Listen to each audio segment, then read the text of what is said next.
እግዚአብሔር አይታወቅም፣ ግን ደግሞ ይታወቃል። እግዚአብሔር ሩቅ ነው፣ ደግሞ ቅርብ ነው። እግዚአብሔር መሳወሪያው ጨለማ ነው ይልና ማንም ደግሞ ሊቀርበው በማይችል ብርሃን ይኖራል ደግሞ ይላል ሌላ ቦታ ላይ። ፕሮቴስታንቶች አንዱ መሰረታዊ ችግራቸው ጌታ በራልን እያሉ ግን ጨለማ ውስጥ መንከባለላቸው ነው። ገለጠልኝ፣ በራልኝ፣ ኢየሱስ እንዲህ ነው እንዲያ ነው ይላሉ። አሁን ብቻ ወደ 50 ሺህ የሚጠጋ የፕሮቴስታንት ዲኖሚኔሽን እንዳለ ታውቃላችሁ? 50 ሺህ። አብ ልጅ እንዳለው አውቃለሁ፣ እንዴት ነው ብትለኝ ግን አላውቅም ይላል። መንፈስ ቅዱስን እንዳሰረጸ አውቃለሁ፣ እንዴት ካልከኝ ግን አላቅም። እግዚአብሔር አካል እንዳለው አውቃለሁ፣ የአካሉ ርቀት እንዴት ነው ካልከኝ ግን አላቅም ነው የሚለው። አንደኛ የምንማረው በነገረ ክርስቶስ ትምህርት ውስጥ ክርስቶስ ምንድን ነው፣ ክርስቶስ ማን ነው ለሚለው ጥያቄ መልስ እንመልሳለን በዚህ ትምህርት ማለት ነው። ሁለተኛ ቤዛ የሆነልን እንዴት ነው፣ አምላክ ሰው የሆነው ለምንድን ነው የሚል ጥያቄ ስንጠይቅ በቀደመው አባታችን በአዳም ምክንያት ወደ ሰውነት ጉስቁልና ገብቷል፣ ውርደት ገብቷል እና ያን የጎሰቆለ የተዋረደ ማንነትን አንስቶ የተቀደሰ ንጹህ ማንነትን ሊመልስልን ነው አይደለም ክርስቶስ ሰው የሆነው ወይም ቃል ሰው የሆነው ለዚህ ነው። ስለዚህ እንዴት ነው ቤዛ የሆነልን የሚለውን እናያለን። ከዛ በኋላ ነገረ ክርስቶስ ነገረ ቤተክርስቲያንን በደንብ አድርጎ በግልጽ እንድንረዳ ያደርገናል። ክርስቶስ የቤተክርስቲያን ራስ ሆኖ ቤተክርስቲያን ደግሞ የክርስቶስ አካል ሆና ቤተክርስቲያንና ክርስቶስ ያላቸውን አንድነት፣ ውህደት፣ ህብረት የምንረዳበት ትምህርት ነው። ከዛ ውጭ ደግሞ ክርስቶስ ሰው የሆነበት አንዱ ምክንያት ቅድም የነገረ ክርስቶስ ትምህርት ማዕከሉ ለምንድን ነው ቤዛ የሆነው የሚለውን ጥያቄ መመለሱ እንዳለ ሆኖ ከጽንስ ጀምሮ እስከ እርገት ድረስ ደግሞ ያደረገልን ገቢራዊ ተግባራዊ የሆነ ህይወት አርአያነቱን የሚያመለክት ነው። ስለዚህ ያን አርአያነቱን ክርስቶስ ምንድን ነው በተግባር ያስተማረን፣ ምን እንድንሆን ነው የነገረን የሚለውን ጉዳይ የምንገነዘብበት ትምህርት ነው። ለመሆኑ ይህን የነገረ ክርስቶስ ትምህርት ምስጢር ስለሆነ ምስጢረ ሥላሴ፣ ምስጢረ ሥጋዌ፣ ምስጢረ ቁርባን፣ ምስጢረ ጥምቀት፣ ምስጢረ ትንሣኤ ሙታን ብለን የምንጠራቸው እነዚህ ምስጢራተ ቤተክርስቲያን ነው የሚባሉት አይደል? ምስጢር የሚባሉት ምስጢር እንዲሆኑ ያደረጋቸው የራሳቸው የሆነ ምክንያት አላቸው። ምንድን ነው የምስጢራተ ቤተክርስቲያን? ነገረ ክርስቶስ ራሱ አንዱ ከምስጢራተ ቤተክርስቲያን ስለሚመደብ ምንድን ነው የነዚህ ትምህርት በሩ፣ መግቢያው፣ መቅድሙ? የነገረ ሥጋዌ መቅድም ምንድን ነው የሚል ጥያቄ ስንጠይቅ መጀመሪያ በምላት የማይታወቅ መሆኑን ማመን። ምስጢራተ ቤተክርስቲያን የሚባሉ ጉዳዮች በምላት አይታወቁም። የምናውቀው እግዚአብሔር በገለጠው መጠን ልክ ብቻ ነው። ስለዚህ የእውቀት ወሰን አለ ማለት ነው። አንዱ ምስጢር የሚያሰኛቸው በእኛ አእምሮ፣ በእኛ መረዳት፣ በእኛ ርቃቄ የማይደረስባቸው የፈለገ ቢታወቅ ቅዱሳንም ቢገለጥላቸው በምላት ሊደርሱበት አይችሉም። የተገለጠላቸውን ያክል የተወሰነ ያብራራሉ፣ የተወሰነ ይተነትናሉ እንጂ በምላት ማወቅ አይቻልም። ስለዚህ ይሄ በምላት የማይታወቅ መሆኑን ማመን አንዱ የምስጢራተ ቤተክርስቲያን ምንድን ነው? በር ነው። ሁለተኛ ደግሞ ቋንቋ ሰዎች የፈጠሩት መግባቢያ ነው። አንድን ሀሳብ ለማስተላለፍ የምንጠቀምበት መግባቢያ ነው። እንዲህ ስለሆነ ምስጢራተ ቤተክርስቲያን የሚባሉ ትምህርቶች በሰው ቋንቋ አይወሰኑም። ከሰው ቋንቋ ከሰው መረዳት ይሻገራሉ። እውቀትም ላይ ወሰን አለብን። በቋንቋ ነገር እግዚአብሔርን መግለጥም ላይ ወሰን አለብን። ይሄ በር ነው። ለምንድን ነው ይሄ በር የሚሆነው? አንድ ሰው በቋንቋ ላይ ተደግፎ ምስጢረ ሥላሴን ወይም ምስጢረ ሥጋዌን ወይም ምስጢረ ቁርባንን ወይም ምስጢረ ጥምቀትን ልግለጽ ቢል ገደል ነው የሚገባው። እንደምታውቁት የእኛ መግባቢያ ቋንቋ ለእኛ ራሱ በምላት ሀሳባችን አንዳንድ ጊዜ ላይገልጽ ይችላል አይደል? አይቸግራችሁ? ምን ብዬ ልግለጸው የምትሉት ነገር ገጥማችሁ አያውቅም? የእግዚአብሔር ጉዳይ ደግሞ ሲሆን በጣም ጥልቅ ነው። ከመግለጽ ከማብራራት በላይ ነው። ስለዚህ ቋንቋዎች ላይ ተንጠልጥለን ወይም ተደግፈን እንደዚህ ስለሚል እንደዚህ ብቻ ነው ሊሆን የሚችለው የሚል ድምዳሜ ላይ አንደርስም ማለት ነው። ቋንቋ ምን ስላለበት? ወሰን ስላለበት። ስለዚህ ምስጢራተ ቤተክርስቲያን የሚባሉ ጉዳዮች ወይም ትምህርቶች በቋንቋ ምን አይሉም? መልሱ፣ አይወሰኑም። ይሄ ሁለተኛው በር ነው። አንደኛ በምላት አይታወቁም፣ ሁለተኛ በቋንቋ አይወሰኑም፣ ሶስተኛ ደግሞ በስነ አመክንዮ። እኛ ሪዝኒንግ አለን። በተፈጥሮ እግዚአብሔር ራሽናል አድርጎ ነው የፈጠረን። ከሌሎች ፍጥረታት የምንለይበት አንዱ ምክንያትም አይምሮ ያለን በመሆናችን ምክንያት ነው። ግን አይምሮ አለን ማለት የኛ አይምሮ የእግዚአብሔርን ነገር መረዳት ይችላል? በምላት አይችልም አይደለም? ስለዚህ በስነ አመክንዮ የማይደረስበት ጉዳይ ነው ማለት ነው። አመክንዮ የሚታዩ የሚጨበጡ ነገሮችን ማዕከል አድርጎ ልናብራራ የምንችልበት የእውቀት አንዱ እንትን ነው፣ መንገድ ነው። ግን ደግሞ ማናያቸውን ረቂቅ የሆኑ ነገሮችን አሁን ስለ ሴል በስነ አመክንዮ ማስረዳት ትችላላችሁ? ስለ ሴል ኦክሲጅን ታስገባላችሁ አይደል? አትመልሱም እንዴ? ሌላ ነው የሚገባው። እናንተ ግን ኦክሲጅን ታስገባላችሁ አይደል? የሚወጣው ምንድን ነው? እስቲ በስነ አመክንዮ አስረዱኝ። ማለት አሁን ማቴሪያል ተጠቅመን ይሄ ኦክሲጅን ነው ይሄ ካርቦን ዳይኦክሳይድ ነው የሚለውን ልናብራራ እንችላለን። ግን አሁን ማቴሪያል ባይኖር እንደዚህ አጉሊ መነጽሮች ባይኖሩ የምናስገባው ኦክሲጅን ስለመሆኑ በስነ አመክንዮ ማስረዳት እንችላለን? ምን እንደምናስገባ ሳናውቅ ነው ለብዙ ዘመን ይኖር ነው። አሁንም ኦክሲጅን ነው ስላሉን ተቀበልን እንጂ ፕሩፍ እያደረግን ነው። አረጋግጣችሁ ነው አሁንም ማስገባው ኦክሲጅን ነው እያላችሁ አረጋግጣችሁ አይደለም የምታስገቡት፣ ስላሉን ተቀብለናል። እና በስነ አመክንዮ የማናብራራቸው በጣም ረቂቅ የሆኑ እንኳን በነገረ ሃይማኖት በዚህ ዓለም ነገር እንኳን ብዙ ጉዳዮች መኖራቸውን እንገነዘባለን። ስለዚህ ነገረ ሃይማኖታዊ ጉዳይ ደግሞ ከአመክንዮ የሚሻገር ነው፣ ከሪዝኒንግ የሚያልፍ ነው፣ በሎጂክ ማይታጠር ነው።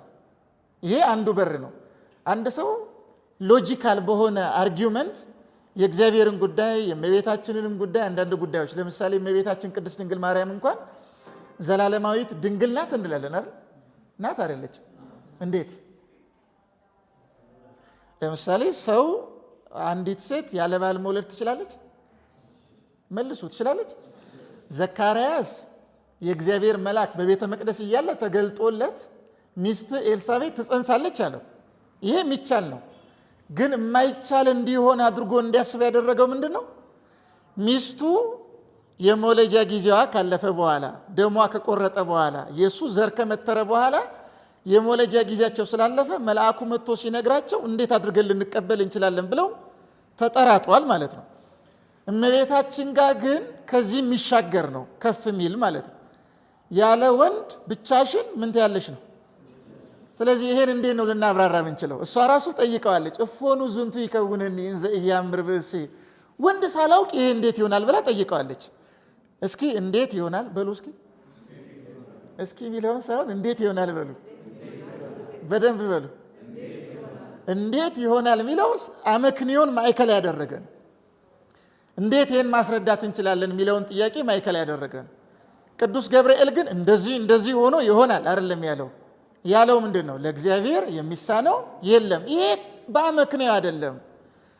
እስካሁን ድረስ ባለው ሎጂክ ከሄድን ሴት ያለ ወንድ አትወልድም፣ ስለዚህ አንቺም አትወልጂም ወደሚለው ጋር ነው የሚያደርሰው። ግን ይሄ በዛ መንገድ አይደለም የሚረጋገጠው። ሎጂካል በሆነ አርጊመንት አይደለም እናስረዳው። ይሄ እግዚአብሔራዊ ጉዳይ ነው። ስለዚህ ምን ብለን ነው የምንቀበለው? ለእግዚአብሔር የሚሳነው ነገር የለም ብለን ነው የምንቀበለው ማለት ነው። እና ይሄ አንዱ በር ነው፣ በሎጂክ የማይታጠር መሆኑን መረዳት። ይህን ያልተገነዘበ ሰው በተለያየ ጉዳዮች ላይ ነገረ ክርስቶስ ጋር ይገባና ሎጂካል የሆኑ ጥያቄዎችን እያነሳ ሲወዛወዝ፣ ሲጠራጠር፣ ግራ ሲያጋባ ነው የሚኖረው። እና ይሄ ሌላኛው በር ነው። አራተኛው ደግሞ እንደዚህ ያሉ ምስጢራትን ነገረ ሃይማኖታዊ ጉዳዮችን የምንቀበለው በእምነት ነው። እምነት በጣም ክፍሉ የተለያየ ነው። ግን ደግሞ አሁን እግዚአብሔር እዚህ እንዳለ ታምናላችሁ? አትመልሱ? ልትክዱ ነው እንዴ? በጋራ አለ እግዚአብሔር የለም እዚህ? ኢዛት ፖሲብል ሾው ለማድረግ ግን ይቻላል፣ ማሳየት ይቻላል። እዚህ አለ አይደል? መልሱ። የቱ ጋር? ሁሉም ጋር አላችሁ እንዴ? መኖሩን ካረጋገጣችሁ በኋላ ሁሉም ጋር ወደሚል መጣችሁ። ግን ማሳየት ትችላላችሁ ሁሉም ጋር ቢሆን። አሁን ይሄ ሁሉም ከሚባሉ ቦታዎች መካከል አንዱ ይሄ ቦታ ነው አይደል? ግን እዚህ እንዳለ ታምናላችሁ፣ ማሳየት ግን አትችሉም። ማሳየት አለመቻላችሁ አለመኖሩን የሚያረጋግጥ ነው፣ የእናንተን አለመቻል የሚያረጋግጥ ነው እንጂ አይደለም። ይሄን በምንድን ነው የምትቀበሉት? ማሳየት ባትችሉም ግን አለ ብላችሁ ታምናላችሁ አይደል? አላምንም የሚል ሰው ቢመጣ ይሄው ብላችሁ ነው የምታረጋግጡለት። ይሄ በእምነት የሚቀበሉት ነው ብላችሁ ነው የምትነግሩት።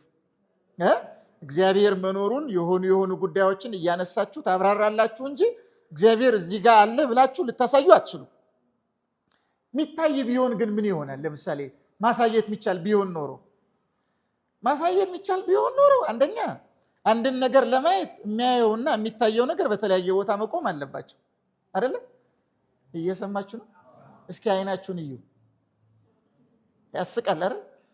ለምንድን ነው አይናችሁን ማየት ማትችሉት? ስለማይታይ ነው። የሚያየው ራሱ እዛው ጋር ስለሆነ ነው። አይኑ ራሱ ነው አይደል የሚያየው። አፍንጫችሁንስ ማየት ትችላላችሁ?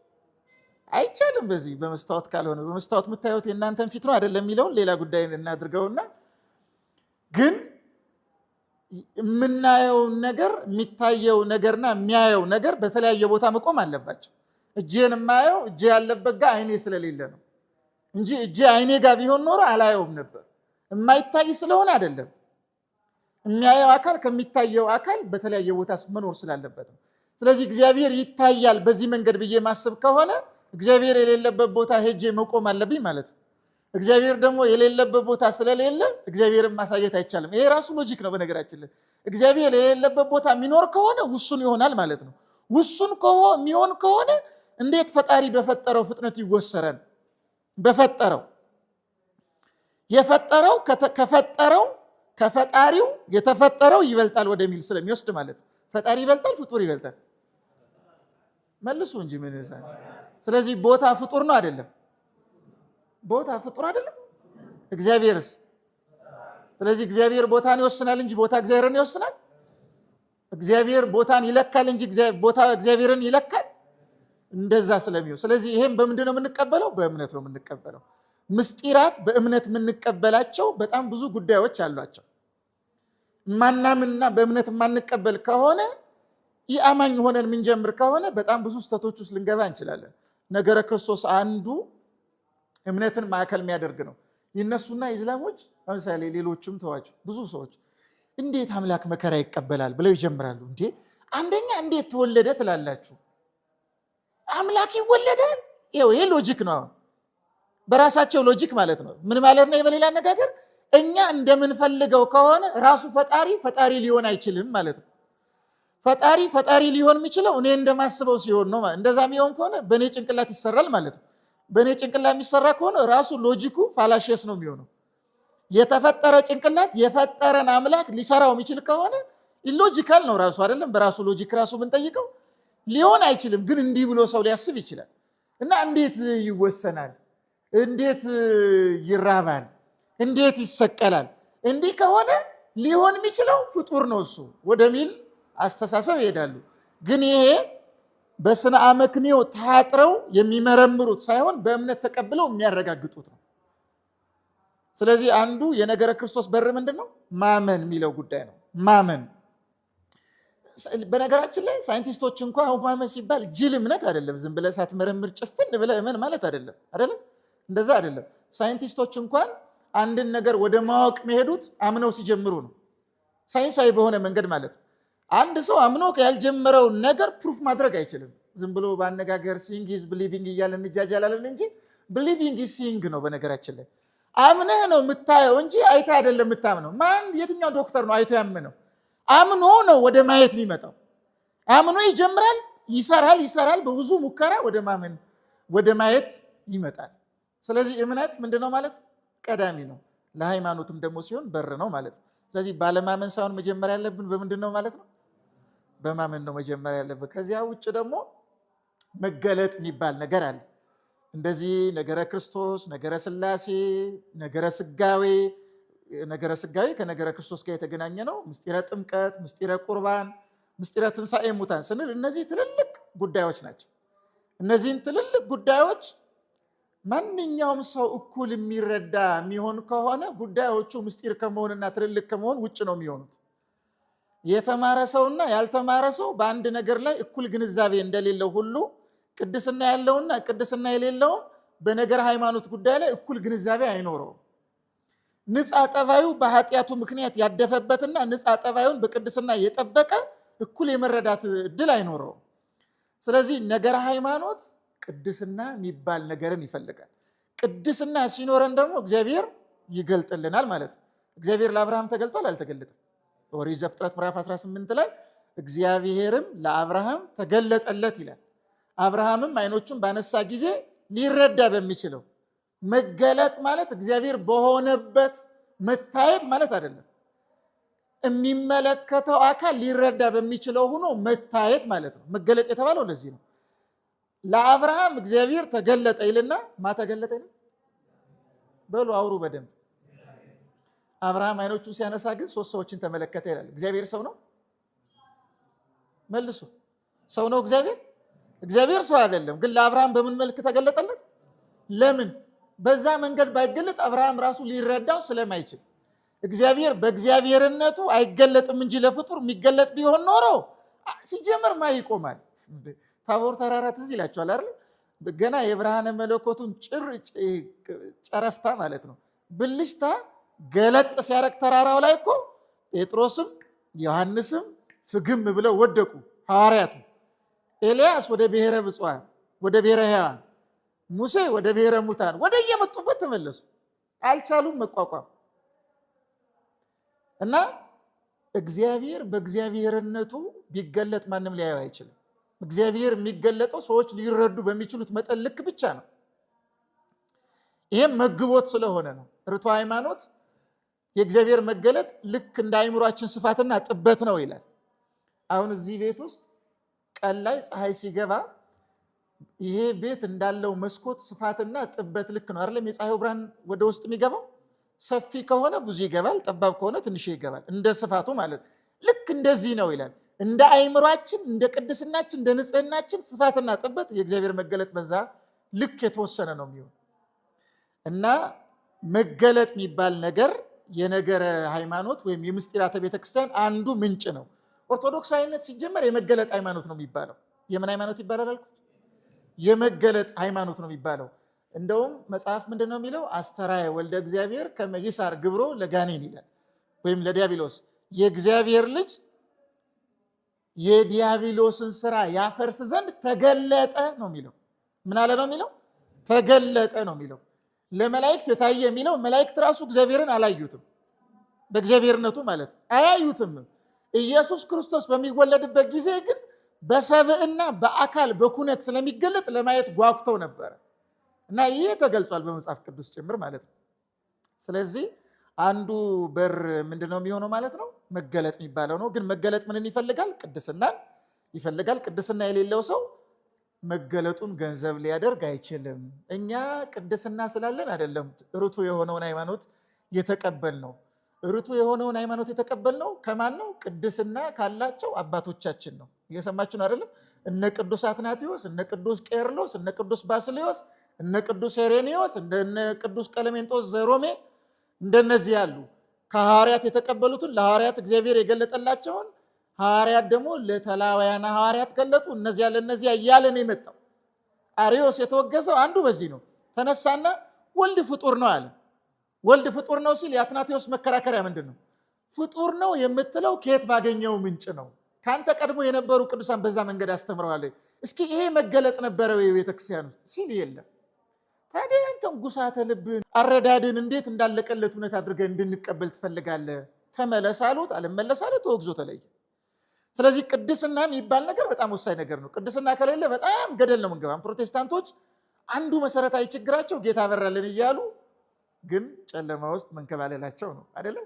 ገለጠልኝ፣ በራልኝ፣ ኢየሱስ እንዲህ ነው እንዲያ ነው ይላሉ። አሁን ብቻ ወደ 50 ሺህ የሚጠጋ የፕሮቴስታንት ዲኖሚኔሽን እንዳለ ታውቃላችሁ? 50 ሺህ ክፍልፋዮች ማለት ነው። ሁሉም ጋር ስትሄዱ ጌታ በራልን ነው የሚለው። ኦርቶዶክስ ስንት ናት? ምስራቅ ምናምን እንዳትሉ መቼስ ያ ከሂስቶሪካሊ እንዴት እንደመጣ እናውቃለን። ከጥንት ጀምሮ ከአትናቴዎስ ለምን ከመጀመሪያው 100 ክፍለ ዘመን ጀምሮ የመጣችው ኦርቶዶክሳዊት ቤተክርስቲያን አንዲት ናት። መለዋወጥም የለባትም። ፕሮቴስታንቶች ግን በቃ ዲኮንስትራክት ያደርጋሉ፣ ዝም ብለው ይከፋፈላሉ፣ ይሰነጣጠቃሉ። እንዲህ እየሆኑ ነው ሄዱት። ለምን ወጥ የሆነ ነገር የላቸውም። ወጥ የሆነ ነገር ደግሞ ለመኖር ቅድስና ይጠይቃል። ሁሉም ቅዱስ ነኝ ካለ ሁሉ ቅዱስ የሚሆን ከሆነ ራሱ ቅድስና ወደ አለመኖር ነው የሚሄደው እኮ ራሱ። ታውቃላችሁ፣ በዚህ ዓለም ማለት ነው። በገነት ይሆናል፣ ይገባቸዋል አይደል? በገነት በመንግስተ ሰማያት ከዳግም ምጽአት በኋላ ይኖራል። ግን በዚህ ዓለም አሁን አንድ ሰው ሁሉም ቅዱስ ነው ብሎ ድርቅ ቢል ራሱ ቅዱስ ነው የሚለው ቃል አይምታታም? ይምታታል። ሁሉ ቅዱስ የሚሆን ከሆነ እናንተም ቅዱስ ልትሆኑ ኖሯል ማለት ነው። እናንተም ቅዱስ የምትሆኑ ከሆነ እኔም እዚህ መግል ማስተማሪ ተገቢ ወደ አለመሆን ይሻገራል ማለት ነው። ለምን ይገለጥላችኋል? ቅዱስ ከሆናችሁ መማር የማይገባችሁ ወደ ማይገለጠውን ነው የምትማሩት። እናንተ ራሱ እኮ የሚገለጥላችሁ ነው የምትሆኑ። ይሄ ትክክል አይደለም ማለት ነው። ስለዚህ ነገረ ክርስቶስ የተባለው ትምህርት እነዚህ በሮች አሉት ማለት ነው። ይሄ እንደዚህ ከሆነ ሌሎች ጉዳዮችን መዘርዘር አቁሜ ማለት ነው። ሌሎች ጉዳዮችን መዘርዘር አቁሜ እዚሁ ጋር ግን አንድ የምጨምረው እውቀት ትፈልጋላችሁ? ኦርቶዶክሳዊ እውቀት አትፈልጉ? ዝም አላችሁ። የምትማሩት አሁን ምን ፈልጋችሁ ነው? ብቃት ነው። ብቃትም ትፈልጋላችሁ አይደል? የህይወትም እውቀት ያስፈልገናል አይደል? የአእምሮ እውቀት ያስፈልጋችሁ? ድንቁርና እንዴት ነው አጠገባችን መታለች? አልመጣችም? ድንቁርና አጠገባችሁ ያለ ይመስላችኋል? ቤቷን ጥበብ ቤቷን ሰራች እንደተባለ ድንቁርና ቤቷን ሰራች እስኪባል ድረስ የሰራችብን ልንኖር እንችል ይሆናል። ያንን ግን ማላቀቅ ደግሞ ያስፈልገናል አይደል? ከዛ መላቀቅ ያስፈልገናል። እና እውቀት እንዴት ነው የምንቀዳው? የምዕራቡ ዓለም እውቀት የሚቀዳው ስኮላስቲክ በሆነ መንገድ፣ ቅድም በነገርኳችሁ ሎጂካል በሆነ መንገድ፣ በሚጨበጥ በሚዳሰስ በሚያገኙት ምርምር ሰርች፣ በዛ ላይ ሪሰርች ላይ ተመስርቶ ነው የሚገኘው። እና ስለ እግዚአብሔር በኦርቶዶክስ በእኛ አፖፋቲዝም የሚባል አለ፣ ኔጋቲቭ ቴዎሎጂ የሚባል አናውቅም አይታወቅም ሚል አለ በእኛ። ቅድም እግዚአብሔር በምላት አይታወቅም ብያችኋል አይደል? ቅዱስ ዮሐንስ አፈወርቅ አሁን አብ ልጅ እንዳለው አውቃለሁ፣ እንዴት ነው ብትለኝ ግን አላውቅም ይላል። መንፈስ ቅዱስን እንዳሰረጸ አውቃለሁ፣ እንዴት ካልከኝ ግን አላውቅም። እግዚአብሔር አካል እንዳለው አውቃለሁ፣ የአካሉ ርቀት እንዴት ነው ካልከኝ ግን አላቅም ነው የሚለው። ኢንኮምፕሬሄንሲብል ዲቫይን ኔቸር የሚል 12 ቅጽ ያለው ጽሑፍ አለ ዮሐንስ አፈወርቅ። አላውቅም ነው የሚለው በቃ በተደጋጋሚ ማለት ነው። ለምን? ነገረ እግዚአብሔር በአይታወቅነት መጋረጃ የተጋረደ ነው ራሱ። ቅዱስ አትናቴዎስ ለመነኮሳት በጻፋት ደብዳቤ ላይ ምን ይላል? ስለ ሥላሴ እስከዛሬ ድረስ የሚታወቀው እውቀት የልብሱን ጠርዝ እንደ መንካት ነው ይላል። ሌላው ሁሉ በመጋረጃ በኪሩቤል ክንፍ ተጋርዶ ነው ያለው ይላል። እና የልብስ ጠርዝ ነው የምናውቀው። እስከዛሬ የሥላሴ እውቀት የልብስ ጠርዝ ነው፣ ውስጥ አልገባንም ነው የሚለው። የአንድነት ሶስትነት ምናምን ብለን ብናብራራው ሁሉ ገና ውጭ ላይ ነው ያለው እንደማለት። ምን ማለት ነው? በጣም ጥልቅ ነው ማለት ነው ነገረ መለኮት። ቅዱስ ባስልዮስ ደግሞ የእግዚአብሔር ባህሪ እንደው አንድ ቦታ ላይ ብትሆን እልፍ አእላፍ መላእክት ቢሰባሰቡ እንኳን አንዷን ነጥብ እንኳን ማወቅ አይችሉም ይላል። ይሄ የእግዚአብሔር ነገር በጣም ሩቅና ምጡቅ እንዲሁ ዝም ብሎ የማይታወቅ እንደሆነ እንድንረዳ ነው። እንዲህ ከሆነ እግዚአብሔር አይታወቅም፣ ግን ደግሞ ይታወቃል። እግዚአብሔር ሩቅ ነው፣ ደግሞ ቅርብ ነው። እየሰማችሁ ነው አይደል? ጨለማም ነው ብርሃንም ነው። ወቆ ባሕር ታሕተ ገሪው ተጽዕነ ላዕለ ኪሩቤል ወሰረረ በክነፈ ነፋስ ወረሳየ ጽልመተ ምስዋሮ። መሳወሪያውን ጨለማ አደረገ ይላል መዝሙር 19 ላይ። እግዚአብሔር መሳወሪያው ጨለማ ነው ይልና ማንም ደግሞ ሊቀርበው በማይችል ብርሃን ይኖራል ደግሞ ይላል ሌላ ቦታ ላይ። እየሰማችሁ ነው አይደል? አንድ ቦታ ላይ ማንም ሊቀርበው በማይችል ብርሃን ይኖራል ይላል። አንድ ቦታ ላይ ደግሞ መሳወሪያውን ጨለማ አደረገ ይላል። ጨለማ አደረገ ሲል አይመረመርም፣ አይደረስም፣ አይታወቅም እንደዚህ ማለት ነው። ብርሃን አደረገ ሲል ደግሞ ብርሃንነቱ እንኳን ቢሆን የሚታወቅ አይደለም፣ በመጠኑ በተወሰነ መጠን በተወሰነ ደረጃ ካልሆነ። አሁን ይህን ሁሉ እያልኳችሁ ያለሁት ለምንድን ነው? ስለ እግዚአብሔርና ስለ ምስጢራተ ቤተክርስቲያን ስለ ነገረ ክርስቶስ ያለን እውቀት ምንን ማዕከል ያደረገ ነው ብለን ጥያቄ እንዴት ነው ማወቅ ምችለው? በማንበብ ነው ማወቅ ምችለው ሊሆን ይችላል አንዱ። ግን ማንበብ ብቻውን ትክክለኛ እውቀት ላይ ያደርሳል? አያደርስም። ምንን ነው ማዕከል የሚያደርገው ብለን ስንጠይቅ ይሄ ራሱ በር ስለሚሆን ነው። አንድ ሰው በእውነት ስለእመቤታችንም ቢሆን ስለ ድንግልናዋ ነገር ማለት ነው፣ ስለ ድንግልናዋ ነገር እንዴት ነው ድንግል የተባለችው፣ እንዴት ነው የአምላክ እናት የተባለችው የሚለው ጥያቄ ከፈጠረበት መጀመሪያ ያለበት መጀመሪያ አምኖ ነው። ካመን በኋላ ትክክለኛ እውቀት የሚቀዳው ታምናለህ፣ ካመንክ በኋላ ትሳተፋለህ። ትሳተፋለህ ማለት ምን ማለት ነው? ንስሐ ትገባለህ፣ ኃጢአትን ትናዘዛለህ፣ ካህኑ ቀኖና ይሰጣል፣ ቀኖናውን ትቀበላለህ፣ ጾም ያለን ትጾማለህ፣ ጸልይ ያለን ትጸልያለህ፣ ስገድ ያለን ትሰግዳለህ፣ መጽውት ያለን ትመጸውታለህ። ይህን ታደርግና ቀኖና ስጨርስ መልሰህ ቄሱ ጋር ትመጣለህ። እንደገና ፍታት ጸሎተ ፍታት ይደግሙልሃል። ያን ፈተው የመቁረብ ስልጣን ይሰጠዋል። ከዛ በኋላ ሄደህ ትቆርባለህ። በከመ ምሕረትከ አምላክነ ወአኮ በከመ አበሳነ እያልክ አቤቱ አምላካችን ሆይ እንደ ምሕረት እንደ ቸርነት እንጂ እንደ ኃጢአቴ እንደ በደሌ አይደረግ እያልክ ትቆርባለህ። እየቆረብክ ስትሄድ እያወክ ትመጣለህ። ከቁርባን ከተለየ ግን ማወቅ አትችልም ነው ሐሳቡ። ስለዚህ ኦርቶዶክሳዊ እውቀት እንዴት ነው የሚገኘው ብለን ስንጠይቅ አምነ ስትሳተፍ ነው። ጎርጎርዮስ ዘኑሲስ እንደውም ምንድን ነው የሚለው? እውቀት በሁለት መንገድ ይገኛል። አንዱ በስሜት ሕዋሳት የምናገኘው እውቀት ነው ይላል። ይሄ በር ስለሆነ ነው በነገራችን ላይ የምነግራችሁ።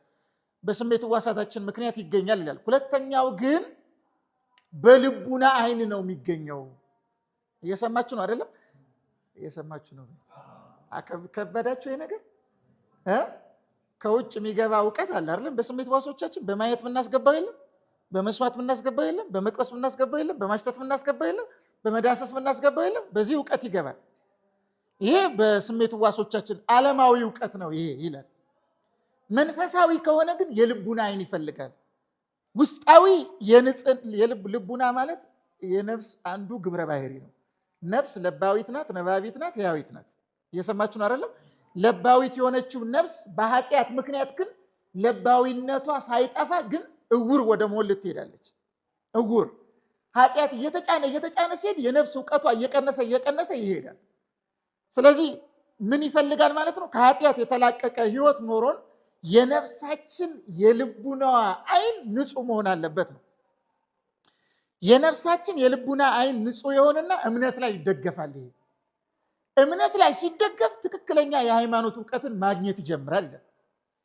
እንዲህም ሆኖ አንዳንድ ትምህርቶች ጠጠር ቢሉና እንደ አጥንት ለመቆርጠም ቢያስቸግሩ ይላል ጎርጎርዮስ ዘኑሲስ፣ ቢያስቸግሩ ምን ታደርገዋለህ? ለመንፈስ ቅዱስ እንደ አጥንት የጠጠረብህን እውቀት በተማህልሎ ማለትም በጾም በቀዊም በስግደት ራስን ደጅ በመጥናት እባክህ ጌታዊ ግለጥልኝ በማለት ታቀርብለታለህ ይላል። እውቀት የሚገልጠው ማነው? መንፈስ ቅዱስ ነው አይደለም? ነው አይደለም? የእግዚአብሔር መንፈስ አይደለም? ለሱ ታቀርብለታለህ የከበደ።